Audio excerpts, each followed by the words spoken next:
오늘 아침에 우리에게 주시는 하나님의 말씀 사무엘상 16장입니다. 434페이지 6절 말씀에서 13절까지를 함께 읽겠습니다. 6절 그들이 오매 사무엘이 엘리압을 보고 마음에 이르기를 여호와의 기름 부으실 자가 과연 주님 앞에 있도다 하였더니 여호와께서 사무엘에게 이르시되 그의 용모와 키를 보지 말라. 내가 이미 그를 버렸노라. 내가 보는 것은 사람과 같지 아니하니 사람은 외모를 보거니와 나 여호와는 중심을 보느니라 하시더라. 이새가 아비나답을 불러 사무엘 앞을 지나가게 하며 사무엘이 이르되 이도 여호와께서 택하지 아니하셨느니라 하니 이새가 산마로 지나가게 하며 사무엘이 이르되 이도 여호와께서 택하지 아니하셨느니라 하니라.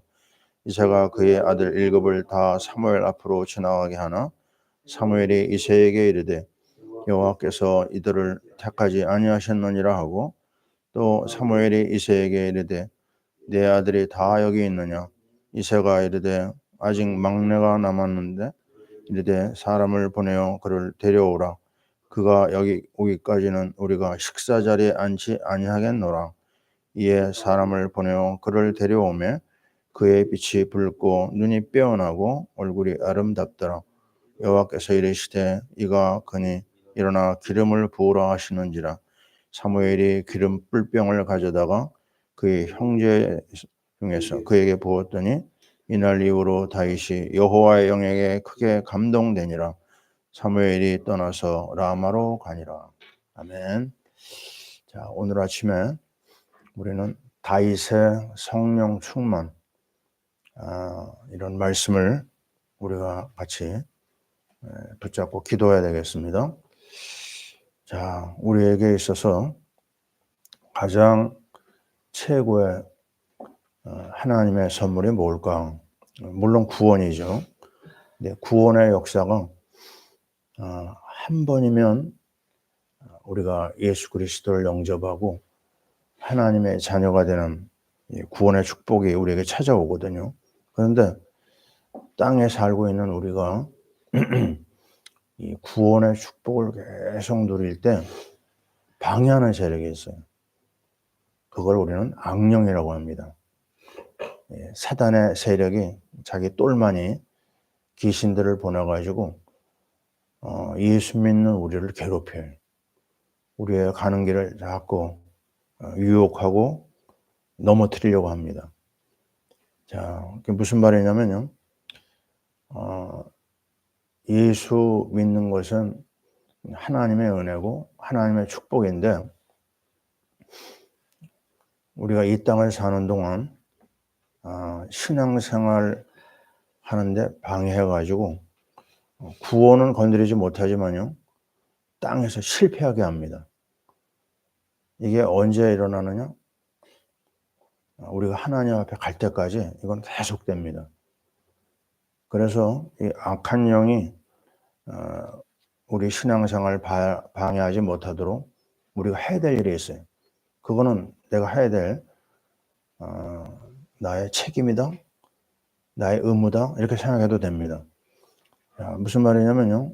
이 앞에 음식이 준비되어 있어도 먹는 건 내가 먹어야 됩니다. 내가 손을 들어서 최소한 그건 내가 해야 되거든요. 바로 하나님이 우리에게 오시지만 우리가 계속해서 주님을 인정해야 됩니다. 주님을 내가 영접하는 거 한 번이면 되는데 왜 자꾸 영접하느냐 그런 말 하죠. 근데요. 예수를 영접했어도 인정하는 건 내가 해야 됩니다. 계속. 내 아버지가 앞에 있다. 그러면 아버지를 내가 인정해야 되는 건 내가 해야 되는 거잖아요. 그죠? 분명히 하나님이 우리에게 주신 구원의 역사가 틀림없지만 구원 역사가 지속이 돼야 되거든요. 지속이 될 때 필요한 게 뭐냐면요. 역시 하나님의 성령입니다. 고린도전서 12장 3절에 이런 말씀이 있어요. 성령으로 아니하고는 누구든지 예수를 주시라 할 수 없느니라. 맞습니다. 성령께서 내 심령에 은혜를 주셔야지만 우리가 예수를 믿을 수가 있어요. 믿음이 생긴다는 겁니다. 근데 이 성령 세례가 있고 성령 충만이 있거든요. 성령 세례는 어떻게 보면요, 한 번이면 됩니다. 예수를 영접하고 구원받는데 한 번이면 되죠. 또 뭐 반복하면서 해도 된다. 그렇게 큰 문제가 아니라고 봅니다. 근데 성령 충만은요, 어떤 걸까요? 평생 해야 됩니다. 평생. 조금 차이가 있어요. 내가 주님을 영접하고 나서도 내가 밥은 매일 먹는 것처럼요, 성령으로 내 심령에 가득 채워야 되거든요. 사도행전 10장에 보면 성령의 부어주심 이런 말이 나옵니다. 그게 바로 성령 충만이라고 보거든요. 그럼 이게 언제 성령의 충만이 임할까? 성경은 그렇게 얘기를 합니다. 사도행전 10장 44절에 말씀을 듣는 고넬료 가족에게 성령이 임하였다 그럽니다. 그리고 나서 그들에게 믿음이 더 충만해지고요, 그들 가운데 하나님을 향한 헌신, 충성 이런 역사가 나타나거든요. 그러니까 성령 충만은요, 매일 받아야 됩니다. 성령 충만이 유지되느냐 안 되느냐, 거기에 신앙생활이 모든 게 걸려 있어요. 자, 오늘 우리는 이 다윗의 성령 충만을 받기 전에 어떤 한 가지 사건을 좀 봐야 될 것 같아요. 사무엘이 이제 하나님의 인도를 받아가지고 그 이새의 집안에 갔어요. 하나님이 거기서 기름 부을 자를 택하라고 하시는데 제일 먼저 큰아들이 나타났어요. 이새의 큰아들 엘리압. 근데 너무너무 외모가 뛰어나거든요. 키도 아마 컸던 것 같고요, 용모가 헌실했던 것 같아요. 근데 하나님 뭐라고 하느냐, 이 사람이 하나님이 원하시는 사람인가 하고 이제 이렇게 마음을 정했는데 하나님이 이렇게 얘기합니다. 그 용모와 키를 보지 말라. 내가 이미 그를 버렸노라. 그리고 하는 말씀 이렇게 얘기합니다. 내가 보는 것은 사람과 같지 아니하니 사람은 외모를 보거니와 나 여호와는 중심을 보느니라. 이겁니다. 외모하고 관계가 없어요. 그 중심에 하나님의 그 섭리 가운데 구원받고 쓰임받을 사람이 있다는 거죠. 그 다음에 아비나답이 오고, 그 다음에 쌈마가 오고, 그래가지고 7 아들이 쭉 지나가는데 하나님이 허락하지 않는 거예요. 내가 택할 사람이 아니다. 이렇게 얘기를 하시는 거죠. 그래서 사무엘이 이렇게 얘기합니다. 그 아버지 이새에게 아들을 택하지 아니하셨다. 그러면서 당신 아들이 다 여기 있느냐 그랬더니 막내가 하나 있습니다 라는 거예요. 그 막내가 지금 뭐 하느냐? 양을 지키고 있습니다. 사무엘이 이새에게 그러죠. 빨리 가서 그 막내를 데려와라. 막내가 오기 전까지는 내가 식사하지 않겠다. 이게 선을 그었어요. 사람을 보내가지고 온 아들이 바로 다윗이었습니다. 외모가 뭐 좀 특별했던 것 같아요. 빛이 붉고 눈이 빼어나고 얼굴이 아름다웠다고 그래요. 그런데 그 중심이 하나님의 마음에 합한 것 같아요. 그래가지고 일어나서 기름을 부으라 말씀을 듣게 되고 가지고 간 기름 뿔병을 가져다가 그에게 부었습니다. 그 다음에 일어나는 말 잘 들어보세요. 이날 이후로 다윗이 여호와의 영에게 크게 감동되느니라. 이겁니다. 성령의 부어주심이 나타난 거예요. 그리고 나서 하나님이 그를 쓰기 시작했어요. 자, 구원의 역사에 또 성령의 역사가 필요한 거고요. 하나님에게 쓰임 받을 때도 성령 역사가 필요한데 이때는 성령 충만이 임한다 이렇게 얘기를 합니다. 어디서 나오죠? 사도행전 1장 8절에 보면 제자들에게 향하신 하나님의 말씀이 나오죠. 주님의 말씀이 뭐가 나오죠? 오직 성령이 너에게 임하시면.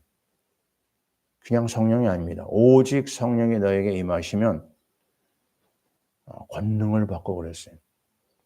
구원 역사에 성령의 역사가 일어나죠. 근데 권능에 있어서만은요, 성령 충만이 필요합니다.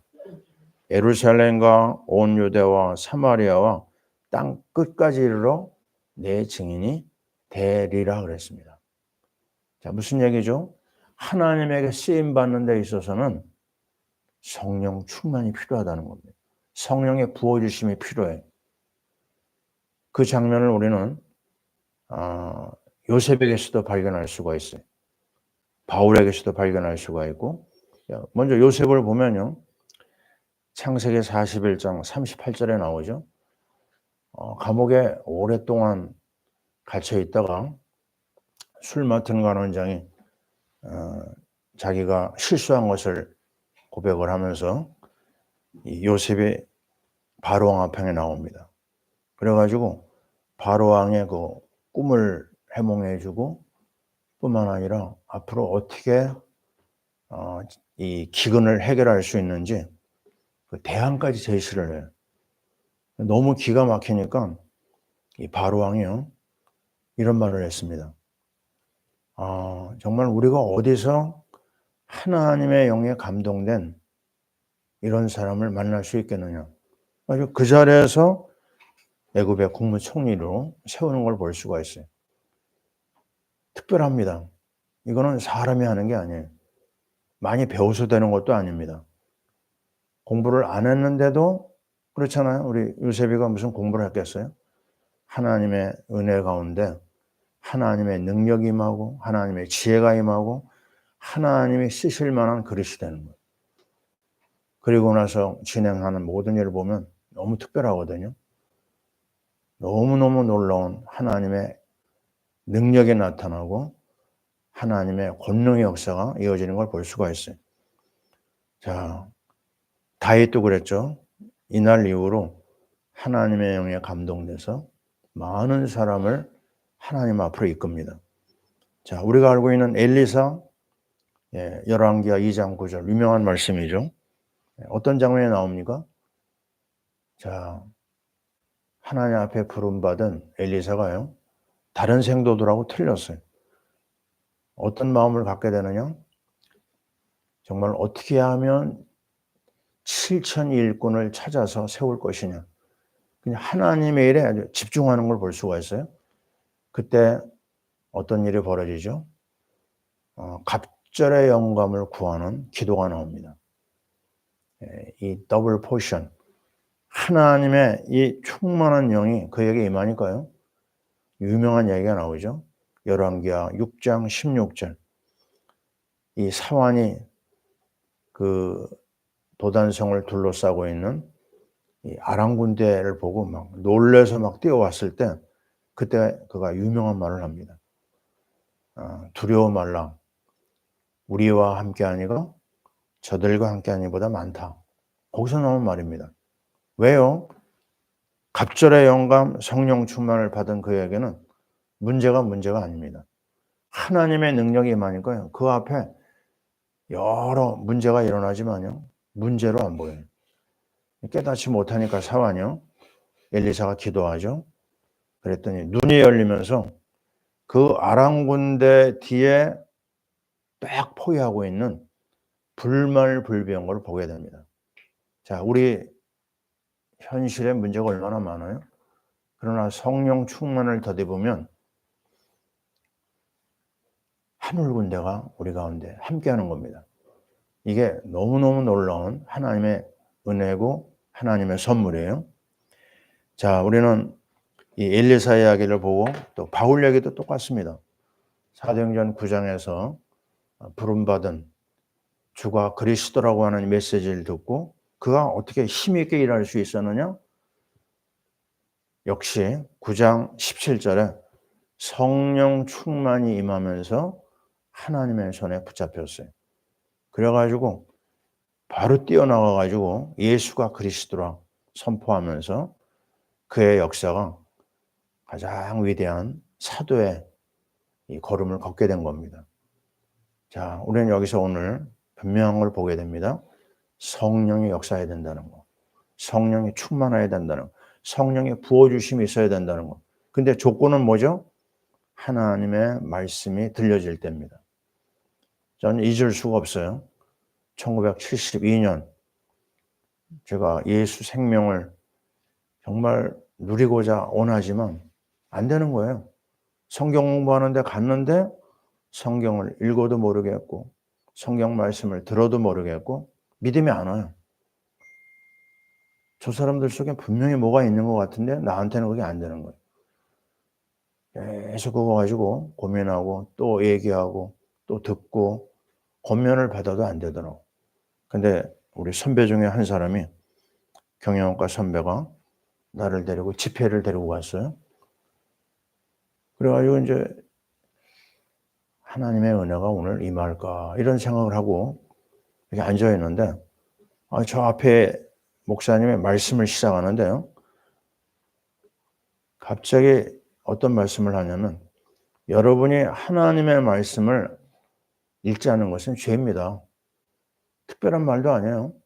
그 말씀이 선포되는데 그 말이 나한테 뭐 날라오는 것 같더라고요. 뿅 날라와가지고 나를 딱 때리는데요. 그대로 그냥 고개가 숙여지고 나도 모르는 눈물이 막 쏟아지는 거예요. 내가 왜 우나 잘 이해가 안 될 정도로 그때 회개의 영이 임한 겁니다. 그러면서 1시간 내내 울고 이렇게 일어났는데 집회가 끝났어요. 그러니 목사님 오셔서 기도를 해주고 그리고 딱 일어나는데요. 와, 이게 웬일입니까? 내가 예배 시작하기 전에 내가 아니에요. 완전히 다른 사람이 됐어요. 그게 나중에 성령 충만이라는 걸 알았거든요. 무슨 일이 일어났느냐? 믿음이 쏙 들어왔어요. 그리고 내가 보는 모든 것이 아름다워요. 사람도 너무 예뻐 보이고 모든 환경이 완전히 달라졌어요. 그리고 내가 모르는 노래가 막 입에서 막 나와요. 그리고 걸음을 걷는데 못 걷겠어요. 성령에 술 취했다는 말이 나오는데요. 성령의 술이 나한테 들어온 거예요. 춤을 추고 있더라고요, 내가요. 걸음을 걸을 때 딴 사람이 된 겁니다. 자, 오늘 이 말씀 잘 봐야 됩니다. 정말 어떻게 하면 내가 이 성령 충만에 들어가느냐? 다른 방법이 없어요. 말씀 속에 들어가야 됩니다. 말씀을 들어야 되고 읽어야 되고 그리고 수시로 우리 속에 역사하는 악한 영이 있거든요. 그러기 위해서는 내 육을 자꾸 잘라내야 돼. 고린도전서 15장 31절 유명한 말씀이죠. I die every day. 나는 매일 죽는다고 그랬어요. 부활의 주님을 내가 매일 만나려면 난 매일 죽는다. 바울의 고백입니다. 두 번째, 성령 충만 받으려면요. 그리스도의 말씀 속으로 자꾸 들어가야 돼요. 세 번째, 매 순간 성령을 구해야 됩니다. 가장 좋은 것을 구하라. 그게 바로 성령입니다. 또 우리는 어디에 집중해야 되죠? 그냥 나 하나 밥 먹고 살기 위해서 성령 충만? 의미가 없거든요. 사도행전 1장 8절에 있는 것처럼 하나님의 선한 역사에 쓰임받기 위해서 전도와 선교를 위해서 내 마음을 담을 때 성령이 역사합니다. 자, 오늘도 우리는 또 고백해야 돼요. 나의 연약함을 내려놓고 우리 루세 말씀을 들었잖아요. 내가 루시구나. 내가 하나님 앞에 망할 수밖에 없는 존재구나. 나의 존재를 확실하게 인정하고요. 엎드려야 됩니다. 나의 연약함을 고백하고 나의 부족함을 고백하고 하나님의 영이 아니면 나는 그리스도를 고백할 수가 없어요. 하나님의 영에 충만하지 않고서는 하나님의 손에 쓰임받을 수가 없습니다. 오늘도 우리는 주님 앞에 또 고백합니다. 주님, 나 혼자서는 안 됩니다. 하나님의 영이 나에게 임하여 주옵소서. 말씀 속으로, 기도 속으로, 찬송 속으로 계속해서 들어가는 거예요. 사순절이 뭡니까? 얘기하잖아요. 내 거를 내려놓는 거예요. 포기하는 겁니다. 회개하는 겁니다. 그리고 성령 충만을 향하여 내가 나아가는 겁니다. 도전하는 거예요. 그럴 때 하나님이 역사합니다. 역대하 16장 9절 여호와의 눈은 온 땅을 두루 감찰하사 전심으로 자기에게 행하는 자에게 능력을 베푸신다고 그랬어요. 능력입니다. 능력 아니고서는요, 악한 세력을 꺾을 수가 없어요. 죄를 이길 수가 없어요. 하나님의 능력의 역사를 위해서 우리는 선교를 위해서 시작된 교회입니다. 그래서 오늘도 또 주님 앞에 엎드립니다. 우리에게 은혜를 주옵소서, 성령 충만함을 주옵소서, 영혼을 사랑하고 복음을 증거하는 여러분 모두가 되시기를 바랍니다. 하나님이여, 우리나라를 성령의 도가니로 이끌어 주셔서 성령의 능력을 가지고 전 세계 수많은 선교사들이 파송되는 은혜를 주옵소서. 우리 선교사님들에게 성령 충만을 주옵소서. 우리 대통령이야 모든 우리 백성들이 성령 충만을 누리고 선교 제사장 국가가 일어나게 하여 주옵소서. 아멘. 기도합니다.